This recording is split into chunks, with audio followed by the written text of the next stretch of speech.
The next one, the product of the 4 values of 1 plus I root 3 whole power 3 by 4. 1 plus I root 3 whole power 3 by 4 యొక్క 4 values యొక్క product find out చేసుకోవాలి. So ముందుగా దాని యొక్క polar form మనం check చేసుకుందాం. 1 plus i root 3. So దీన్ని మనం ఎక్స్ ప్లస్ ఐవైతో కంపేర్ చేసుకున్నట్లయితే so x is equal to 1, y is equal to root 3. So r is equal to root of x square plus y square. So root of x square అంటే 1 square అంటే 1, y square అంటే root 3 square 3, 1 plus 3 అంటే 4 వస్తుంది, under root 4 అంటే 2. Okay, so ఇది real part imaginary రెండు కూడా పాజిటివ్గా ఉన్నాయి. సో 1 కామా రూట్ 3 అనే పాయింట్ అనేది మనకి ఫస్ట్ క్వాడ్రంట్. ఈ పాయింట్ అనేది belongs to first quadrant. So first క్వాడ్రంట్లో ఉన్నప్పుడు ఆర్గ్యుమెంట్ ఫార్ములా వచ్చేసి tan inverse modulus of y by x. So ఈ 1 plus i root 3, 1 comma root 3 అనేది ఫస్ట్ క్వాడ్రంట్లో ఉంటుంది కాబట్టి ఫస్ట్ క్వాడ్రంట్లో ఆర్గ్యుమెంట్ లేదంటే amplitude formula tan inverse mod y by x. So tan inverse modulus of y means root 3 by x అంటే 1. So totally this is tan inverse root 3. tan inverse root 3 అంటే ట్యాన్కి route 3 ఎప్పుడు వస్తుంది అంటే 60 degrees వస్తుంది. That means 5/3.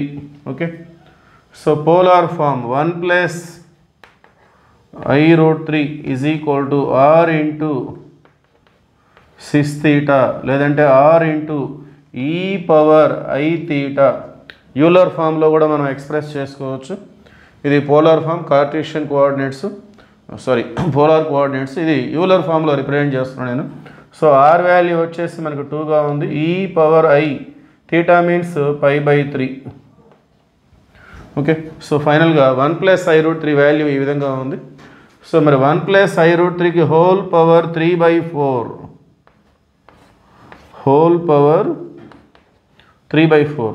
So that means 2 into e power i π/3, దీనికి whole power 3/4 తీసుకోవాలి. So ఈ power అనేది లోపల ఉన్న 2 టర్మ్స్కి వచ్చేస్తుంది. So it become 2 power 3/4 e power i into π/3 into 3/4. Okay, so 2 power 3/4 e power i π/3 whole power 3/4. So power of the power, రెండు powers కూడా multiply అవుతాయి ఇక్కడ. సో ఇక్కడ 3 అనేది క్యాన్సిల్ అవుతుంది. సో ఫైనల్గా 2 power 3/4 e power i π/4. So ఇది 1 plus i root 3 whole power 3/4 యొక్క వాల్యూ అది. సో దానికి వాళ్ళు ఏమంటున్నారంటే the product of the 4 values of, ఇది ఇలాంటిది ఒక వాల్యూ, ఇలాంటివి 4 వాల్యూస్ యొక్క ప్రొడక్ట్ వాళ్ళు అడుగుతుంది అది. సో దాన్ని మనం ఈ విధంగా తీసుకోవచ్చు. సో ప్రొడక్ట్ ఆఫ్ 4 వాల్యూస్,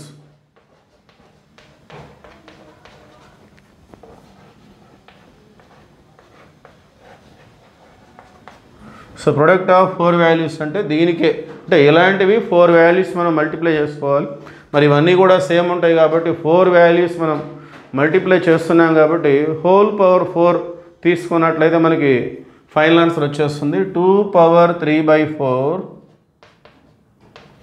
ఈ power i π/4 whole power 4. So product of 4 values అంటే ఇలాంటివి 4 వాల్యూస్ మనం మల్టిప్లై చేసుకోవాలి. సో దాన్ని మనం ఇట్లా హోల్ పవర్ 4గా రిప్రజెంట్ చేస్తే సరిపోతుంది అది. సో మళ్ళీ ఈ హోల్ పవర్ అనేది ఈ 2 టర్మ్స్కి రెండింటికి వచ్చేస్తుంది. So 2 power 3/4 whole power 4 e power i π/4 whole power 4. So ఇక్కడ ఈ 4 క్యాన్సిల్, ఇక్కడ కూడా 4 క్యాన్సిల్. సో 2 క్యూబ్ అంటే i e power i π. So దీన్ని మనం ఈ విధంగా రిప్రజెంట్ చేసుకోవచ్చు. ఈ పవర్ ఐ π అంటే ఇక్కడ ఆర్గ్యుమెంట్ అనేది పైగా మారిపోయింది. సో దీన్ని మనం ఈ విధంగా రిప్రజెంట్ చేస్తాం. కాస్, దీన్ని సిస్ ఫామ్లో రాసినట్లయితే cos π plus i sine π. So ఈ పవర్ ఐ π అంటే అర్థం ఇది cos π plus i sine π. So ఇది యూలర్ ఫామ్, ఇది పోలార్ ఫామ్. ఓకే, సో మరి కాస్ 180 అంటే -1, సైన్ 180 అంటే 0. I ఇంటూ 0 0 అవుతుంది, ఇదేమో -1 ప్లస్ I ఇంటూ ఇది 0. సో I ఇంటూ 0 0 పోతే 8 into -1. So finally this is equal to -8. Okay, so option C అనేది కరెక్ట్ ఆప్షన్.